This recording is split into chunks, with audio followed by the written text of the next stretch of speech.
الحمد لله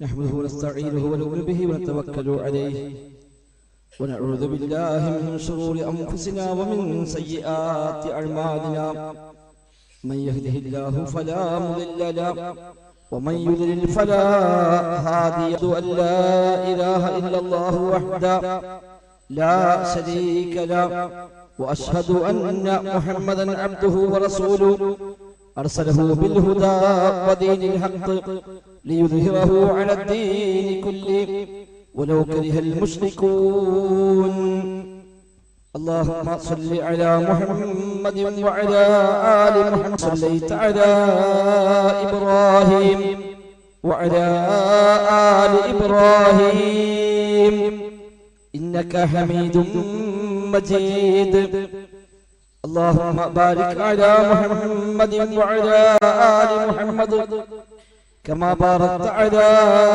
إبراهيم وعلى آل إبراهيم إنك حميد مجيد أما بعد فإن خير الكلام كلام الله وخير السنن سنن محمد صلى الله عليه وسلم وشر الأمور محدثاتها وكل محدثة بدعة وكل بدعة وكل ضلالة في النار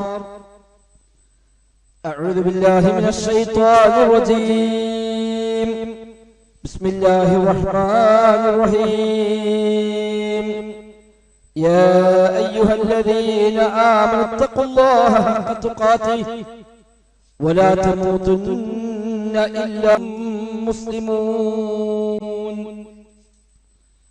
بسم الله الرحمن الرحيم وما قدر الله حق قدره والأرض جميعا قبضته يوم القيامة سبحانه وتعالى عما يشركون സത്യ വിശ്വാസികൾ അല്ലാഹു സുബ്ഹാനഹു വ തആലയുടെ നിയമനിർദ്ദേശങ്ങൾ കഴിവിന്റെ പരമാവധി ജീവിതത്തിൽ പാലിക്കാൻ ശ്രമിച്ചുകൊണ്ട് തഖ്വയോടെ ജീവിക്കണേ എന്ന് പ്രത്യേകമായി ഓർമ്മപ്പെടുത്തുകയാണ് അല്ലാഹു സുബ്ഹാനഹു വ തആല നമുക്കെല്ലാം അതിന് തൗഫീഖ് പ്രദാനം ചെയ്യുമാറാവട്ടെ. ജീവിതത്തിന്റെ എല്ലാ മേഖലയും അല്ലാഹു തആല വല്ല ഖൈറും ബറക്കത്തും നമ്മിൽ ധാരാളമായി വർഷിക്കുമാറാവട്ടെ. വ്യത്യസ്തമായ ആവശ്യങ്ങൾക്ക് വേണ്ടി ദുആ ചെയ്യാനായി ആവശ്യപ്പെട്ട ആളുകൾ അല്ലാഹു തആലക്കെല്ലാം അവന്റെ ഫضലും അവന്റെ ബറക്കത്തും ധാരാളമായി ചൊരിഞ്ഞ് നൽകുമാറാവട്ടെ. വിശുദ്ധ ഖുർആൻ 39-ാം അധ്യായം സൂറത്തുൽ സുമറിലെ 67-ാമത്തെ വചനമാണ് ഓതി വെച്ചത്. കഴിഞ്ഞ ഖുതുബയിൽ സൂചിപ്പിച്ചതുപോലെ അല്ലാഹു സുബ്ഹാനഹു വ തആലയുടെ ഏകത്വം അറിയുക, മനസ്സിലാക്കുക തന്നെയാണ് അതിപ്രധാനം. അതാണ് നമ്മുടെ എല്ലാം അടിസ്ഥാനം, അടിത്തറ. ആ അടിത്തറയിൽ ഉള്ളിലുണ്ടാകുമ്പോഴാണ് ബാക്കിയെല്ലാം തകരാറിലായി മാറുന്നത്. ലോകത്ത് മുസ്ലിമീങ്ങളുടെ ചരിത്രങ്ങളിൽ വ്യത്യസ്തമായ വഴിപിഴച്ച സംഘങ്ങൾ ലോകത്ത് ഉണ്ടായി വന്നിട്ടുണ്ട്. ഷിയാക്കളും ഖവാരിജുകളും മുതൽ മുഅ്തസിലിയാക്കളും റാഫിദികളും ജഹ്മികളും ജബരികളും ജഅദികളും ഖദരികളും അടക്കമുള്ള ധാരാളം സംഘങ്ങൾ ലോക ചരിത്രത്തിൽ കഴിഞ്ഞു പോയിട്ടുണ്ട്. ചിലതൊക്കെ ഇന്നും ലോകത്തുണ്ട്, ചിലത് നിലനിൽക്കുന്നുമുണ്ട്. ആ വ്യതിയാനങ്ങളുടെ എല്ലാം അടിസ്ഥാനമായി കാണാൻ സാധിക്കുന്നത് റഹ്മാനായ റബ്ബിനെ, അവന്റെ ഏകത്വത്തെ, അവന്റെ മഹത്വത്തെ ശരിയാവണ്ണം മനസ്സിലാക്കിയില്ല എന്നു തന്നെയാണ്. തിന്മയിലേക്കും വേണ്ടാത്തതിലേക്കും മനുഷ്യൻ പോകുന്നുവെങ്കിൽ അതിന്റെയും കാരണം ഇത് തന്നെയാണ്. ദൈവാന്യാസങ്ങളും ബഹുദൈവ ആരാധനയും അതിന്റെയും കാരണം പടച്ച റബ്ബിനെ മനസ്സിലാക്കുന്നില്ല എന്ന് തന്നെയാണ് ഖുർആൻ പരിചയപ്പെടുത്തുന്നത്. ഊതിവെച്ച വചനം ആ ഒരു ആശയമാണ് പഠിപ്പിക്കുന്നത്. മക്കയിലെ മുശ്രിക്കുകളുമായി ബന്ധപ്പെട്ടാണ് ഈ ആയത്ത് അവതരിക്കുന്നത്. വിശുദ്ധ ഖുർആനിൽ 3 സ്ഥലത്ത് ആവർത്തിച്ചു വന്ന ആശയമാണ് ഈ ആയത്തിന്റെ ആശയം. യഹൂദികളുമായി ബന്ധപ്പെട്ടും ഇതേ വിഷയം അല്ലാഹു തആല പരാമർശിച്ചു. അഥവാ വമാ ഖദറുല്ലാഹ ഹഖ്ഖ ഖദ്രിഹി, അവർ അല്ലാഹുവിനെ മനസ്സിലാക്കിയില്ല, റബ്ബിന്റെ മഹത്വത്തെ അവർ ഉൾക്കൊണ്ടില്ല. ഹഖ്ഖ ഖദ്രിഹി, കണക്കാക്കേണ്ട ക്രമപ്രകാരം, മനസ്സിലാക്കേണ്ട മുറപ്രകാരം പടച്ച റബ്ബിനെ അവർക്ക് മനസ്സിലായില്ല. അതുകൊണ്ടാണ് മക്കയിലെ അവിശ്വാസികൾ പ്രവാചകരെ തള്ളിക്കളയുവാനും അല്ലാഹുവിന്റെ കൂടെ റബ്ബല്ലാത്തവരെ ആരാധിക്കുവാനുമെല്ലാം തയ്യാറായത് എന്നർത്ഥം.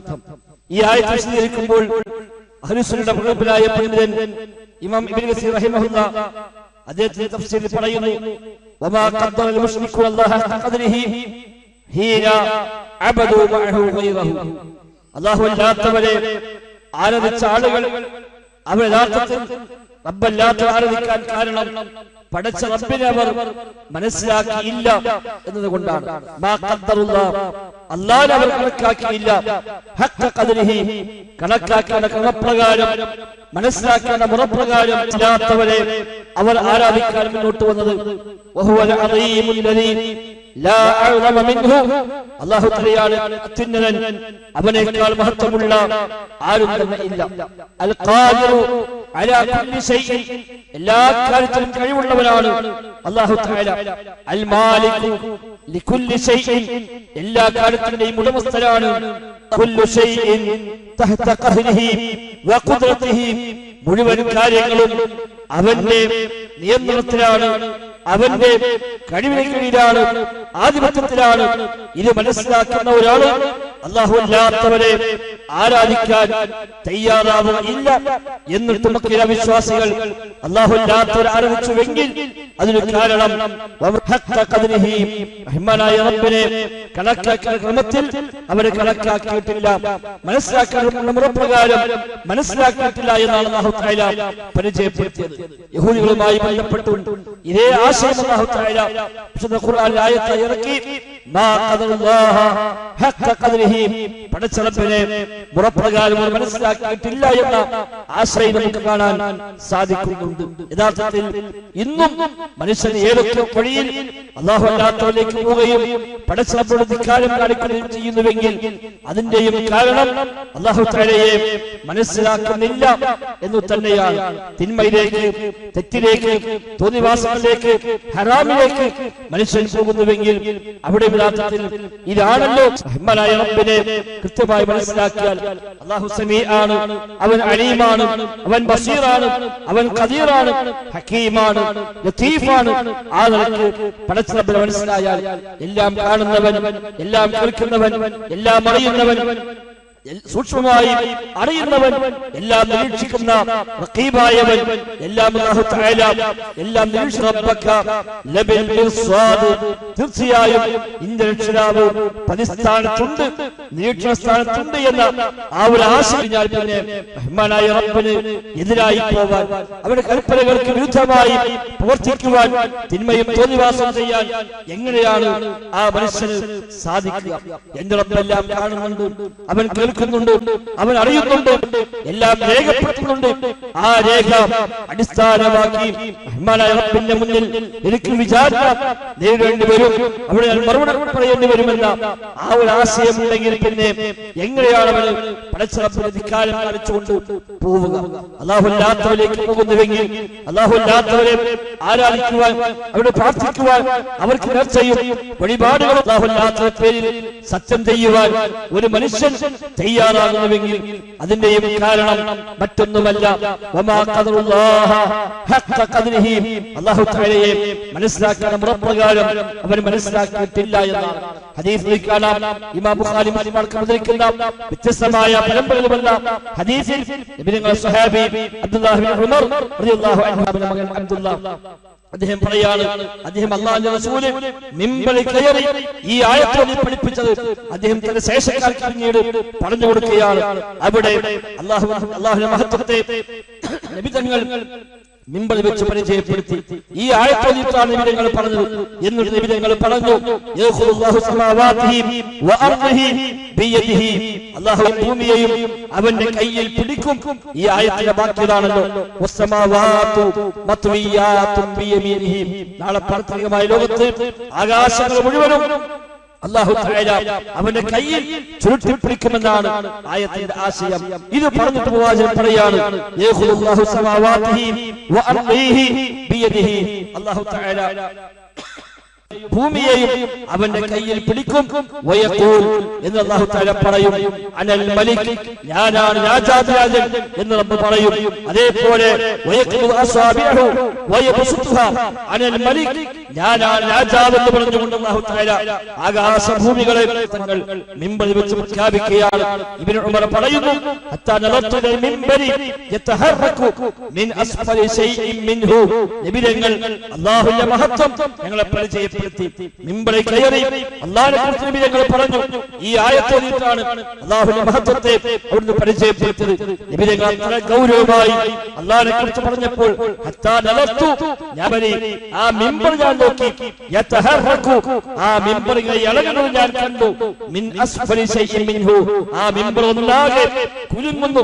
നബിതങ്ങൾ അത്ര ഗൗരവത്തിലാണ് അല്ലാഹുവിനെ കുറിച്ച് പറഞ്ഞത്. റബ്ബിന്റെ മഹത്വം പറഞ്ഞ് അല്ലാഹ് ആരാണെന്ന് അല്ലാഹുവിനെ പരിചയപ്പെടുത്തുമ്പോൾ മിമ്പർ ഒന്നാകെ ഇളകുന്നത് ഞാൻ കണ്ടു. ഞാൻ പറഞ്ഞു പോയി, ആ മിമ്പറും നബിയും കൂടെ വീണു പോകുമോ എന്ന് പോലും എനിക്ക് തോന്നിപ്പോയി.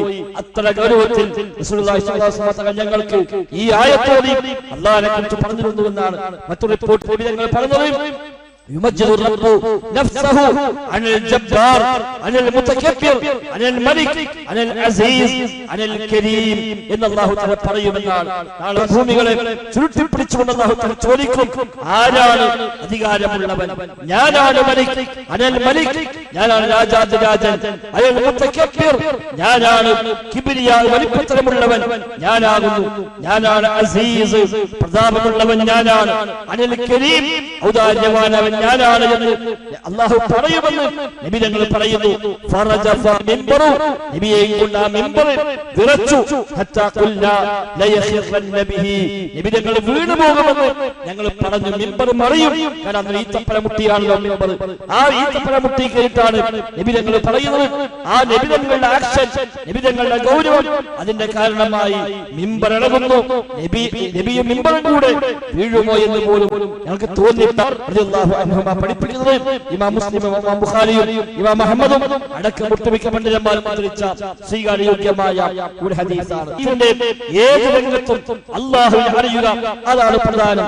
അവന്റെ നാമങ്ങളിലൂടെ വിശേഷങ്ങളിലൂടെ അവനെ അറിഞ്ഞാൽ തീർച്ചയായും റബ്ബിനെ സ്നേഹിക്കാനും റബ്ബിലേക്ക് ആത്മാർത്ഥമായി മടങ്ങാനും ഒരു വിശ്വാസത്തിന് സാധിക്കും.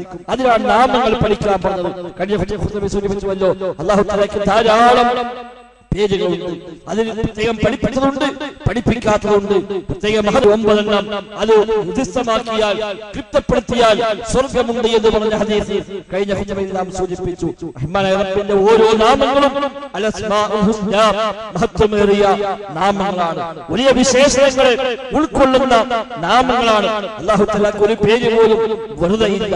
നമ്മൾക്ക് പലപ്പോഴും പല പേരുകളും പ്രത്യേകിച്ച് ആശയമില്ലാത്ത പേരുകൾ, ഒരു അഡ്രസ്സും ഇല്ലാത്ത പേരല്ല. എല്ലാ മഹത്വത്തെ ഉൾക്കൊള്ളുന്ന നാമങ്ങളാണ്, ഓരോ വിശേഷം ഉൾക്കൊള്ളുന്ന പേരുകളാണ്. ആ റഹ്മാനായ റബ്ബിനെ മനസ്സിലാക്കി കഴിഞ്ഞാൽ പിന്നെ എങ്ങനെയാണ് റബ്ബല്ലാത്തതിലേക്ക് പോകാനും അല്ലാഹുവിനെ നിരാകരിക്കാനും ഒരു മനുഷ്യന് സാധിക്കുക? അതാണ് ആയത്ത് വമാ ഖദറുല്ലാഹ ഹഖ്ഖ ഖദ്രിഹി. അല്ലാഹു തആല അവരെ മനസ്സിലാക്കിയിട്ടില്ല. ഹഖ്ഖ ഖദ്രിഹി, കണക്കാക്കേണ്ട കണപ്രകാരം മനസ്സിലാക്കേണ്ട മുറയില്ല, മനസ്സിലാക്കിയില്ല. വൽ അർളു ജമീഅൻ ഖബലതുഹു യൗമൽ ഖിയാമ, ഭൂമി മുഴുവനും അന്ത്യനാളിൽ അവൻ ഒരു കൈപ്പിടിയിലായിരിക്കുമെന്നാണ്. വസ്സമാവാതു മത്വിയാതു ബിയമീനിഹി, ആകാശങ്ങളാവട്ടെ അവന്റെ വലങ്കയിൽ ചുരുട്ടിപ്പിടിക്കപ്പെട്ടതുമായിരിക്കും എന്ന് അല്ലാഹു ശേഷം പറയുന്നു. സുബ്ഹാനഹു വ തആല അമ്മാ യുശ്രികൂൻ. സുബ്ഹാനഹു വ തആല, വ തആല അവൻ അത്യുന്നതനാണ്. അമ്മാ യുശ്രികൂൻ, അവർ പങ്കു ചേർക്കുന്നതെല്ലാം അല്ലാഹു എത്ര പരിശുദ്ധനാണ്, ഇത്ര മഹത്വമേറിയ പടച്ച റബ്ബ്, ആകാശഭൂമികളുടെ സത്താവായവൻ, ആ ആകാശഭൂമികളെ ചുരുട്ടിപ്പിടിക്കാൻ മാത്രമേ ഉള്ളൂ അല്ലാഹു തആലാക്കുന്നതാണ്. അവൻ മലിക്കാണ്, അവൻ അസീസാണ്, അവൻ കരീമാണ്, അവൻ ജബ്ബാറാണ്, അവൻ ഖഹാറാണ്, അവൻ മുതകബ്ബിറാണ്. മനസ്സിലാക്കാതെയാണ് ആ റബ്ബിനോട് അവന്റെ സൃഷ്ടികളെ ആളുകൾ തുല്യപ്പെടുത്തുന്നത്. സുബ്ഹാനഹു വ തആല അമ്മാ യുശ്രികൂൻ. അതെല്ലാം പടച്ച എത്രയോ പരിശുദ്ധനാണ് എന്നാണ്. ഇത്ര മഹത്വമേറിയ റബ്ബിനോട് ഒന്നുമല്ലാത്ത സൃഷ്ടിയെ അല്ലാഹുവിന്റെ പേരിൽ നേർച്ച നേരുന്നു, അല്ലാഹുവില്ലാത്തവർക്കും നേർച്ച നേരുന്നു, അല്ലാഹുവിനെ ഭയപ്പെടുന്നു, അല്ലാഹുവില്ലാത്തവരെയും ഭയപ്പെടുന്നു, പടച്ച റബ്ബിനെ സ്നേഹിക്കുന്നു, അല്ലാഹുവില്ലാത്തവരെയും അതേ അർത്ഥത്തിൽ സ്നേഹിക്കുന്നു, പടച്ച റബ്ബിനെ പ്രതീക്ഷ വെക്കുന്നു, അല്ലാഹുവില്ലാത്തവരെയും അതേപോലെ പ്രതീക്ഷിക്കുന്നു, ഒരു വേള അതിനേക്കാളേറെ പ്രതീക്ഷിക്കുന്നു. എന്ത് പ്രശ്നങ്ങൾക്കും പ്രയാസങ്ങൾക്കും പടച്ച റബ്ബിനെ കൈനീട്ടുന്നു, ദുആ ചെയ്യുന്നു. അതേപോലെ അല്ലാഹുവില്ലാത്തവരുടെ മുമ്പിൽ നിന്ന് കൈനീട്ടി പ്രാർത്ഥിക്കുന്ന ഒരുപക്ഷെ റബ്ബിനോട് ചേർന്നതിനേക്കാളേറെ ഭക്തിയോടെ ആദരവോടെ അല്ലാഹുവില്ലാത്തവരിലേക്ക്, സൃഷ്ടികളിലേക്ക്, ഖബറിലേക്ക്, ദിവ്യന്മാരിലേക്ക് എല്ലാം ചെന്നുകൊണ്ട് പ്രശ്നങ്ങൾ പറയുന്ന ആളുകൾ വമാ ഖദറുല്ലാഹ ഹഖ ഖദ്രിഹി. അല്ലാഹു തആലയെ അവർക്ക് മനസ്സിലായിട്ടില്ല, അവന്റെ റഹ്മത്തിനെ അവർ മനസ്സിലാക്കിയിട്ടില്ല, അവന്റെ മഗ്ഫിറത്തിനെ, അവന്റെ റഹ്മത്തിനെ, അവന്റെ മഹത്വത്തിനെ ആളുകൾ മനസ്സിലാക്കിയിട്ടില്ല. നബി തങ്ങൾ പറയുന്നുണ്ട് ഇന്നല്ലാഹ യബ്സുതു യദഹു ബിൽ ലൈലി ലിയതൂബ മുസീഉൻ നഹാർ. പകൽ മുഴുവൻ തെറ്റ് ചെയ്ത ആളുകൾ അവൻ രാത്രിയാകുമ്പോൾ അല്ലാഹുവിനെ ഖേദിച്ചു മടങ്ങുന്നവർക്ക് അല്ലാഹു തആല അവനെയും കാത്തു നിൽക്കുമെന്നാണ്, കൈനീട്ടി കാത്തു നിൽക്കുമെന്നാണ് ഹദീസിൽ പ്രയോഗം. വൈകുന്നേരം മുഴുവൻ ഹറാം ചെയ്തവൻ, തോന്നിവാസങ്ങൾ ചെയ്തവൻ, ധിക്കാരം ചെയ്തവൻ, പടച്ചറപ്പ് ചെയ്യാൻ പാടില്ല എന്ന് എന്തൊക്കെ പറഞ്ഞു അതെല്ലാം ചെയ്ത് ധിക്കാരിയായി തോന്നിവാസിയായി ജീവിക്കുന്ന ഒരു അടിമ രാത്രിയാകുമ്പോൾ അല്ലാഹു തആല കാത്തിരിക്കുകയാണ്. എന്റെ അടിമ എന്നിലേക്ക് മടങ്ങി വരും. പകരം അവൻ ധിക്കാരം ചെയ്തു, അവൻ തിന്മകൾ ചെയ്തു, തോന്നിവാസം ചെയ്തു. പക്ഷേ രാത്രിയാകുമ്പോൾ കുറ്റബോധമുണ്ടാകും. അവൻ എന്നിലേക്ക് വരും, അസ്തഗ്ഫിറുല്ലാഹ് പറയും, അല്ലാഹുമ്മ പറയും, ഞാൻ പുറത്തു കൊടുക്കും. എന്റെ അടിമ വന്നാൽ ഞാൻ സ്വീകരിക്കാൻ തയ്യാറാണ്, ഞാൻ പൊറുക്കാൻ തയ്യാറാണ് എന്ന് പറഞ്ഞ് ഇന്നല്ലാഹ യബ്സുതു യദഹു ബിൽ ലൈലി. രാത്രി മുഴുവൻ അല്ലാഹു തആല കൈ നീട്ടി കാത്തിരിക്കുന്നു. ലിയതൂബ മുസീഉൻ നഹാർ.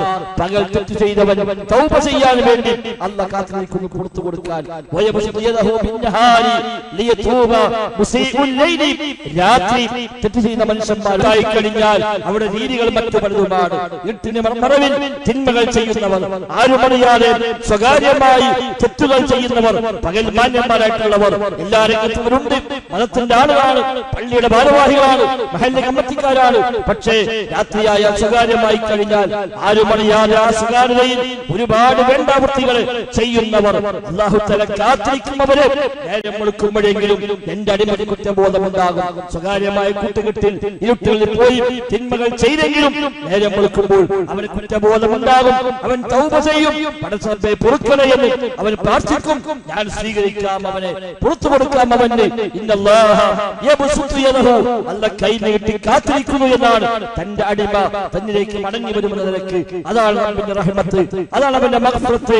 അത്രയേറെ കാരുണ്യവാനാണ് അല്ലാഹു തആല. എന്നിട്ട് നമ്മൾ പറയുന്നു റബ്ബ് സ്വീകരിക്കൂല, പ്രാർത്ഥിച്ചാൽ ഉത്തരം ചെയ്യൂല, റബ്ബ് നമ്മളെ അംഗീകരിക്കില്ല. നമ്മളൊക്കെ തെറ്റ് ചെയ്തവരല്ലേ, പാപികളല്ലേ, ദോഷികളല്ലേ. നമ്മളൊക്കെ പ്രാർത്ഥിച്ചാൽ പടച്ച റബ്ബ് എങ്ങനെ സ്വീകരിക്കാനാണ്? അതുകൊണ്ട് ആളെ കൂട്ടി പോകാം, നാലാളെയും കൂട്ടി ഹക്കും ജാഹും ബർക്കത്തും വെച്ച് ആരെങ്കിലും ഇടയിൽ വെച്ചുകൊണ്ട് റബ്ബിലേക്ക് പോകാൻ പറ്റുള്ളൂ. അല്ലാതെ ചെന്നാൽ സ്വീകാര്യമല്ലെന്ന് പറഞ്ഞുകൊണ്ടാണല്ലോ എവിടെങ്കിലും മരിച്ചു കിടക്കുന്ന ഏതെങ്കിലും ആളുകളെ തേടിപ്പോയി അവരെ പേരും പറഞ്ഞ് ഹക്കും ജാഹും ബർക്കത്തും പറഞ്ഞ് ബഗ്ദാദിലെ മുഹീദ്ദീൻ ശൈഖും റിഫായി ശൈഖും മുതൽ ഇങ്ങോട്ട് ഓരോ നാട്ടിൽ ഓരോ കാലങ്ങളിൽ ജീവിച്ച് മരിച്ചുപോയ ഏതെങ്കിലും ആളുകളൊക്കെ പേരെടുത്ത് കൊണ്ടുവന്ന് അവരെ പേരും പറഞ്ഞ് റബ്ബിനോട് തേടിയെങ്കിലേ സ്വീകരിക്കപ്പെടുകയുള്ളൂ. ആ എങ്കിലേ റബ്ബിന്റെ ദുആക്ക് ഉത്തരം ചെയ്യുകയുള്ളൂ എന്ന് എത്രമേൽ ധിക്കാരമാണ് മനുഷ്യനെ പറയുന്നത്. അർഹമുർ റഹീമീൻ എന്ന് വിളിക്കുന്നുവെങ്കിൽ കാരുണ്യവാന്മാരിൽ ഏറ്റവും വലിയ കാരുണ്യവാനാണ് എന്ന് അല്ലാഹുവിനെ കുറിച്ച് അംഗീകരിക്കുന്നുവെങ്കിൽ പിന്നെ അല്ലാഹു അല്ലാത്തവരിലേക്ക് എന്തിനാണ് അവൻ പോകേണ്ടത്? അല്ലാഹു അർഹമുർ റഹീമീൻ ആണെങ്കിൽ പിന്നെ ആ റബ്ബിലേക്ക് അടുക്കാൻ മറ്റൊരാൾ ആവശ്യമില്ല എന്നർത്ഥം. അതാണ് അല്ലാഹു തആലയെ മനസ്സിലാക്കിയിട്ടില്ല. അതാണ് ഇതിന് എല്ലാം അടിസ്ഥാന കാരണമായി പഠിപ്പിക്കപ്പെടുന്നത്. അല്ലാഹു തആല ഖദീറാണ്, എല്ലാത്തിനും കഴിവുള്ളവനാണ്. അവൻക്കെതിരെ ഒരു മനുഷ്യൻ മടങ്ങുക എന്നാണ് ഈ ആയത്ത് വ്യാഖ്യാനിക്കുമ്പോൾ വിശുദ്ധ ഖുർആൻ പഠിപ്പിക്കുന്നത്. അഥവാ അല്ലാഹു തആലയെ ഫമൻ ആമന അന്നല്ലാഹ അലാ കുല്ലി ശൈഇൻ ഖദീർ. അല്ലാഹു തആല എല്ലാത്തിനും എല്ലാത്തിനും കഴിവുള്ളവനാണ് എന്ന് ഒരാൾക്ക് ബോധ്യമുണ്ട് എങ്കിൽ ഫഖദ് ഖദ്ദറല്ലാഹ ഹഖ ഖദ്രിഹി, അല്ലാഹുവിനെ മനസ്സിലാക്കിയവൻ. അതല്ല വമൻ ലം യുമിൻ ബിദാലിക, ആ ബോധ്യമില്ല, ഫലം യുഖദ്ദിരില്ലാഹ ഹഖ ഖദ്രിഹി, പടച്ചറപ്പിനെ അവൻ കണക്കാക്കിയിട്ടില്ല, മനസ്സിലാക്കിയിട്ടില്ല, അല്ലാഹുവിന്റെ മഹത്വം അവന് ഉൾക്കൊണ്ടിട്ടില്ല എന്നാണ് വ്യാഖ്യാതാക്കൾ രേഖപ്പെടുത്തി വെക്കുന്നത്. സഹോദരങ്ങളെ, പടച്ചറപ്പിനെ അറിയുക, അവിടെ നാമങ്ങളെ പഠിക്കുക, വിശേഷങ്ങൾ അറിയുക, അല്ലാഹുവിന്റെ ഓരോ പേരിന്റെയും ആശയവ്യാപ്തിയെ മനസ്സിലാക്കുക, അല്ലാഹുവിനെ കുറിച്ചൊരു മഹത്വം, അല്ലാഹുവിനെ കുറിച്ചൊരു ഗൗരവം മനസ്സിലുണ്ടാവാൻ കാരണമാണ്. എന്തേ നിങ്ങൾ അല്ലാഹു തആലയുടെ വഖാർ, ഒരു ഗൗരവം നിങ്ങളുടെ മനസ്സിലില്ലാത്ത എന്ന് നൂഹ് നബി സ്വല്ലല്ലാഹു അലൈഹി വസല്ലം ചോദിച്ചുവെങ്കിൽ ആ ചോദ്യം ഇന്നും പ്രസക്തമാണ്, എന്നും പ്രസക്തമാണ്. അതുകൊണ്ട് ഏത് വഴിക്ക് പോകുമ്പോഴും അല്ലാഹ് കാണുന്നുവെന്ന ബോധം, അവൻ അറിയുന്നുണ്ട് എന്ന ബോധം, അവൻ കേൾക്കുന്നുണ്ട് എന്ന ബോധം. ആരും കാണാവുന്ന തെറ്റുകൾ ചെയ്താലും എന്റെ റബ്ബ് കാണുന്നുണ്ട്, ആരും അറിയാതെ പോയാലും എന്റെ റബ്ബ് അതെല്ലാം അറിയുന്നുണ്ട്. ഒരാളും അറിയുന്നില്ല എന്ന് വിചാരിച്ചാലും ഇരുട്ടാണ്, സ്വകാര്യമാണ്, പുറത്തു പോവില്ല, ഒരാളും അറിയില്ല എന്ന ആ ഒരു ആത്മവിശ്വാസത്തിൽ തെറ്റിലേക്ക് പോകുമ്പോഴും എന്റെ റബ്ബ് കാണുന്നുണ്ട്, എന്റെ റബ്ബ് അറിയുന്നുണ്ട്. ഒരു വാക്ക് പോലും അവന്റെ നാടിനോട് പുറത്തേക്ക് വരുന്നുവെങ്കിൽ അതുപോലും കൃത്യമായി രേഖപ്പെടാൻ ഒരു മലക്കുണ്ട് എന്നാണല്ലോ അല്ലാഹു തആല പരിചയപ്പെടുത്തിയത്.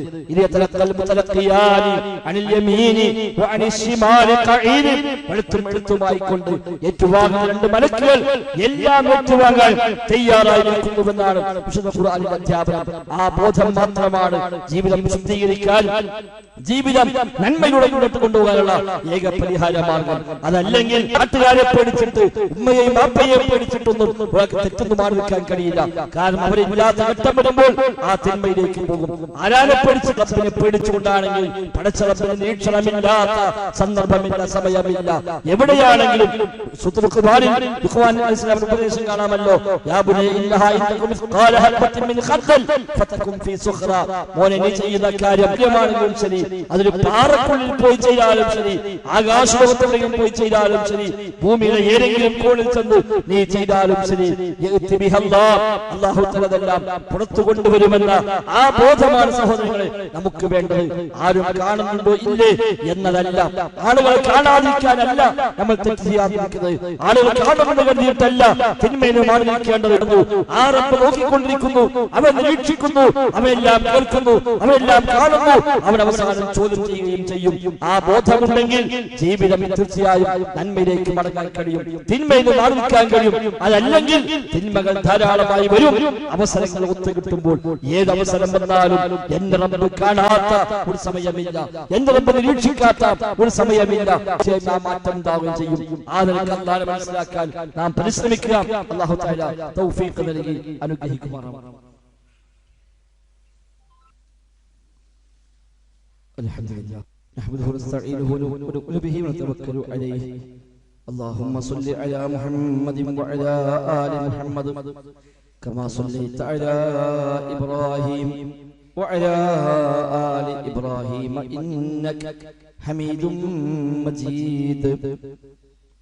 സഹോദരങ്ങളെ,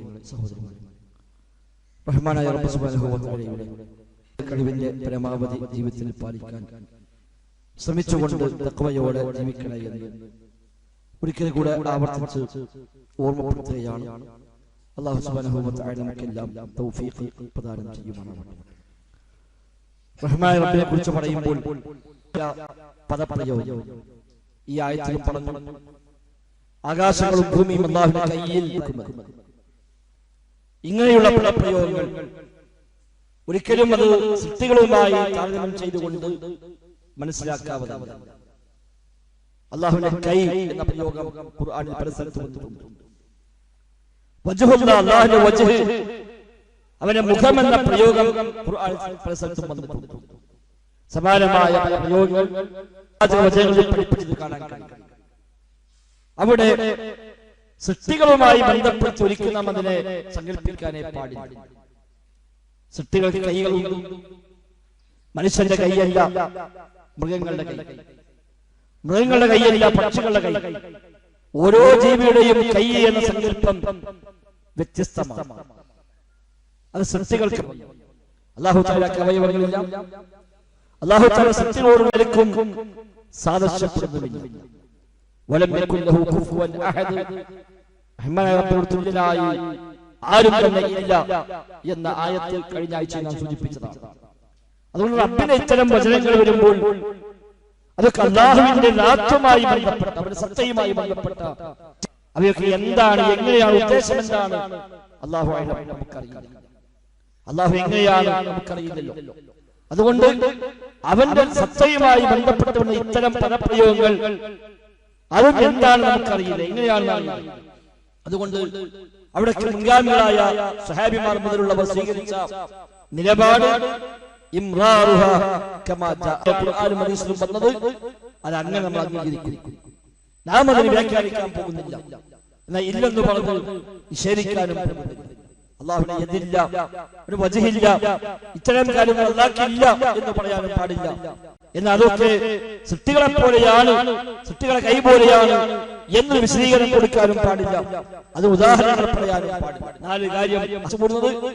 ഒന്ന്, അതിന് ഉദാഹരണം പറയില്ല. അത് സൃഷ്ടികളുമായി അത് സാദൃശ്യപ്പെടുത്തുകയും സൃഷ്ടിയുടെ ഒരു അവയവത്തോട് സാദൃശ്യപ്പെടുത്തി അല്ലാഹുമായി ബന്ധപ്പെട്ട ഇത്തരം പദപ്രയോഗങ്ങളെ ഒരിക്കലും അഹ്ലുസ് സുന്നത്ത് വ്യാഖ്യാനിക്കാറില്ല. മൂന്നാമത് നിഷേധിക്കുകയും അത് ഇല്ലെന്ന് പറയുന്നു, അങ്ങനൊന്നും ഇല്ല. അതിനൊക്കെ രൂപം പറയുകയില്ല, അത് എങ്ങനെയാണ് എന്ന് പറയുകയില്ല. അപ്പൊ എങ്ങനെയാണെന്ന് പറയില്ല, സൃഷ്ടിയോട് സാദൃശ്യപ്പെടുത്തുകയില്ല, ഉദാഹരണം പറയുകയില്ല, എന്നാൽ നിഷേധിക്കുകയുമില്ല. അതാണ് വിശുദ്ധ ഖുർആനിലും പ്രവാചക അധ്യാപനത്തിലും എങ്ങനെയാണോ പഠിപ്പിക്കപ്പെട്ടത് അങ്ങനെ അംഗീകരിക്കുന്നു.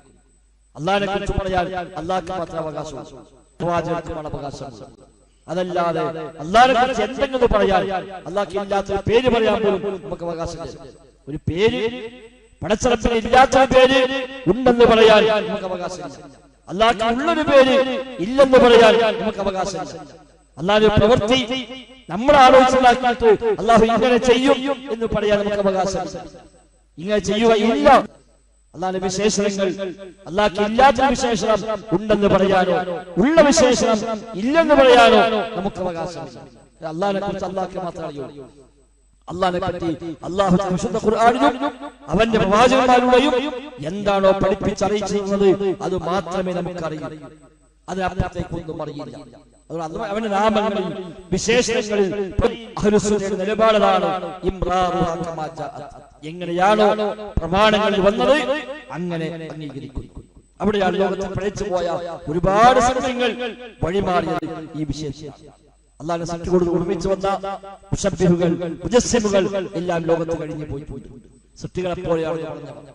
പടച്ച റബ്ബിനെ സൃഷ്ടികളെ പോലെ ആക്കിയവരാണ് അവരൊക്കെ.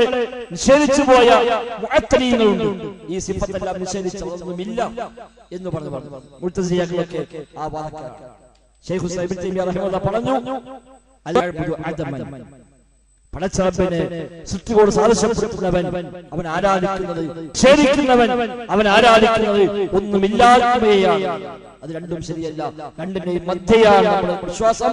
അല്ലാഹു റസൂലും അല്ലാഹുവിനെ കുറിച്ച് എന്ത് പറഞ്ഞോ അതെല്ലാം സത്യമാണ്. അത് എങ്ങനെയാണ് നമുക്കറിയില്ല, അതെന്താണ് നമുക്കറിയില്ല. അത് ചോദ്യം ചെയ്യാനോ ആ നിലയ്ക്ക് ഉള്ളിലേക്ക് ഇറങ്ങി അന്വേഷിക്കാനോ രൂപങ്ങൾ പറയാനോ പരിഹസിക്കാനോ നിഷേധിക്കാനോ ഒന്നും നമുക്ക് അവകാശമില്ല. അല്ലാഹു കോപിക്കും, ഖുർആൻ പഠിപ്പിച്ച കാര്യമാണ്. ഫാത്തിഹ സൂറത്ത് ഓതുന്നു, അല്ലാഹുവിനെ കോപം സിദ്ധിച്ച ആളുകളെ പറ്റി പരാമർശമുണ്ട്. അല്ലെങ്കിൽ കോപിക്കാം നമുക്കറിയില്ല, നമ്മുടെ കോപം നമുക്കറിയാം. പക്ഷെ മനുഷ്യൻ കോപിക്കുമ്പോഴെയാണോ അല്ലാഹുവിന്റെ കോപം? ഒരിക്കലും അല്ലാഹു സന്തോഷിക്കും, ഖുർആൻ പഠിപ്പിച്ച കാര്യമാണ്. അല്ലാഹു പരിഹസിക്കും, ഖുർആൻ പഠിപ്പിച്ച കാര്യമാണ്. അല്ലാഹു ശപിക്കും, ഖുർആൻ ധാരാളമായി പഠിപ്പിച്ച കാര്യമാണ്. അല്ലാഹു തആല കരുണ ചെയ്യും, അല്ലാഹു തആല ദയ നൽകും, എല്ലാം ഖുർആൻ പഠിപ്പിച്ച കാര്യം. എങ്ങനെയാണ് റബ്ബിന്റെ കാരുണ്യം നമുക്കറിയില്ല, എങ്ങനെ അവൻ ശപിക്കുക നമുക്കറിയില്ല. അല്ലാഹുവിന്റെ ഒരു വിശേഷത്തെയും നമ്മുടെ മനസ്സിൽ വെച്ച് സങ്കല്പിച്ചുണ്ടാക്കി അത് അങ്ങനെയാണ് ഇങ്ങനെയാണ് എന്ന് പറയാൻ നമുക്ക് അവകാശമില്ല. മുഅ്തസിലിയാക്കൾ അല്ലാഹുവിന്റെ എല്ലാ വിശേഷങ്ങളെയും നിഷേധിച്ചു. അല്ലാഹു ശപിക്കുമെന്ന് പറഞ്ഞാൽ ശാപം അത് സൃഷ്ടികളുടെ ഒരു പോരായ്മയാണല്ലോ. അപ്പൊ അല്ലാഹു ശപിക്കുമെന്ന് പറഞ്ഞാൽ അല്ലാഹുക്ക് പോരായ്മ ഉണ്ടാകുമെന്ന് അവർ സങ്കല്പിച്ചു. ഒരാൾ ശപിക്കുക എന്നുള്ളത് ഒരു നല്ല സംഭവമല്ല. നമ്മളെ സംബന്ധിച്ച് ഒരാൾ കോപിക്കുക, ഒരാൾ പരിഹസിക്കുക സൃഷ്ടികളെ വിശ്വസിച്ചാകുമ്പോ അതൊക്കെ പോരായ്മയെ കണക്കാക്കുന്നു. അതുകൊണ്ട് അല്ലാഹു കോപിക്കുന്നു പറയാൻ പറ്റൂല, അല്ലാഹു സന്തോഷിക്കുന്നു പറയാൻ പറ്റൂല എന്ന് പറഞ്ഞവരാണ് ലോകത്ത് വന്ന ഹദീസ് നിഷേധികളായ മുഅ്തസിലി ചിന്താഗതികൾ. അവസാനം പറഞ്ഞു അല്ലാഹുവിന്റെ എല്ലാ വിശേഷത്തെയും അവർ നിഷേധിച്ചു. ഒന്നുമില്ല, ഒരു വിശേഷം അല്ലാഹ്ക്കില്ല, എല്ലാം നിഷേധിച്ചു തള്ളി അവർ. അശ്അരികൾ, നമ്മുടെ നാട്ടിൽ അശ്അരി മാതുരീദി രണ്ടാലൊന്ന് പറയാറുണ്ട്. അശ്അരികൾ അല്ലാഹുവിന്റെ 7 സിഫത്ത് അംഗീകരിച്ചു, ബാക്കി വ്യാഖ്യാനിക്കി എല്ലാത്തിനും ഒന്നുകിൽ വ്യാഖ്യാനം പറഞ്ഞു അല്ലെങ്കിൽ നിഷേധിച്ചു തള്ളി. അതും ശരിയല്ല. മറ്റു ചില സംഘങ്ങൾ അല്ലാഹുവിന്റെ ഓരോ വിശേഷത്തെയും സൃഷ്ടിയുടെ വിശേഷണം പോലെ കണക്കാക്കി അങ്ങനെ മനസ്സിലാക്കി പോന്നു. അതും ശരിയല്ല. അതെല്ലാം മധ്യയാണ് ശരിയായ നിലപാട്. ഈ ആയത്തിലും ഇബ്നു കസീർ റഹിമഹുല്ലാഹ് പറയുന്നു, വഹുവ ഇംറാഹ കമാ ജാ, എങ്ങനെയാണോ വന്നത് അങ്ങനെ അംഗീകരിക്കുക. അതാണ് മദ്ഹബു സലഫ്, സലഫുകളുടെ അഥവാ സ്വഹാബിമാരുടെയും താബിഈകളുടെയും താബിഈകളുടെയും എല്ലാം നിലപാട് അതാണ്. ഈ ആയത്തിൽ നബിയാണ് ആദ്യമായി കൊടുത്തത്, സ്വഹാബിമാരാണ് ആദ്യമായി കേട്ടത്. ഒരു സ്വഹാബി ചോദിച്ചിട്ടില്ല നബി എങ്ങനെയാണ് ആകാശത്തെ ചുറ്റിപ്പിടിക്കാന്ന്, ഒരു സ്വഹാബി ചോദിച്ചിട്ടില്ല. അവർ നിഷേധിക്കാനും പോയി. അല്ലാഹുവിന്റെ ആയത്തിൽ നബി ഓതി കൊടുത്തു, അംഗീകരിച്ചു. നബി തങ്ങളുടെ മിമ്പറിൽ കയറി വിശദീകരിച്ചു പറഞ്ഞല്ലോ, ഒരു സ്വഹാബിയും ചോദ്യം ചെയ്യാനോ പരിഹസിക്കാനോ മുന്നോട്ട് വന്നിട്ടില്ല. അതാണ് മദ്ഹബു സലഫ്, സലഫുകളുടെ നിലപാട്. സലഫുകൾ എന്ന് പറഞ്ഞാൽ സ്വഹാബിമാരും താബിഈകളും താബിഈകളും സലഫ്, മുൻഗാമികൾ, ഈ ഉമ്മത്തിന്റെ മുൻഗാമികൾ. നമ്മൾ 114 ഇപ്പുറത്താണ് നമ്മൾ ജീവിക്കുന്നത്. ഈ ഉമ്മത്തിന് 1400 വർഷമായി ഇതിന്റെ ആയുസ്. ഈ ഉമ്മത്തിന്റെ, ഈ സമുദായത്തിന്റെ സലഫ്, മുൻഗാമികൾ, ഇതിന് മുന്നിൽ ഗമിച്ചവർ എന്ന് പറഞ്ഞാൽ ആദ്യമായി സ്വഹാബിമാർ, പിന്നെ താബിഈകൾ, പിന്നെ താബിഈ. അതാണ് സലഫ്.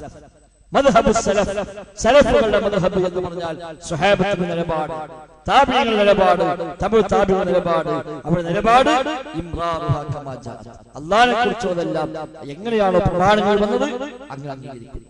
അതിൽ പിന്നെ നമ്മളെ വക ചോദ്യങ്ങളോ വ്യാഖ്യാനങ്ങളോ വിശദീകരണങ്ങളോ പരിഹാസ നിഷേധങ്ങളോ ഒന്നുമില്ല. അതാണ് നമ്മളും സ്വീകരിക്കേണ്ടുന്ന ശരിയായ രീതി. ഏതായിരുന്നാലും റഹ്മാനായ റബ്ബിനെ അല്ലാഹു പരിചയപ്പെടുത്തിയതുപോലെ മനസ്സിലാക്കാനും ഉൾക്കൊള്ളാനുമാണ് നമുക്ക് സാധിക്കുന്നത്.